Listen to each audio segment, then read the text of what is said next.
అమరావతి రాజధాని నిర్మాణంలో కీలకమైన ప్రాజెక్టుల కోసం చర్చలు, సంప్రదింపుల విధానం ద్వారా భూసేకరణను చేపట్టాలని ప్రభుత్వం నిర్ణయించింది. ఇందుకు వీలుగా 2013 భూసేకరణ చట్టం ప్రకారం పరిహారం చెల్లించేందుకు సీఆర్టీఏకు అనుమతి మంజూరు చేస్తూ ఉత్తర్వులు జారీ చేసింది. నిర్వాసితులకు మెరుగైన పరిహారం అందించేందుకు అవసరమైన 3 వర్గీకరణలను కూడా ప్రభుత్వం అనుమతించింది.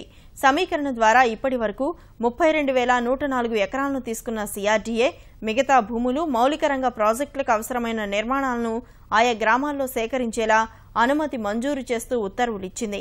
నివాస ప్రాంతంలోని జోన్ R1లో ఉన్న నివాస భవనాలకు నిర్మాణ విలువకు రెట్టింపు మొత్తంలో పరిహారం చెల్లింపుతో పాటు రాజధాని ప్రాంతంలోని నివాస ప్రాంగణం జోన్లో అదే పరిమాణంలో స్థలాన్ని కేటాయిస్తారు. ఇక వ్యవసాయేతర ప్రాంతంలో ఉన్న నిర్మాణాలకు ఇదే పరిహారాన్ని వర్తింపచేయనున్నారు.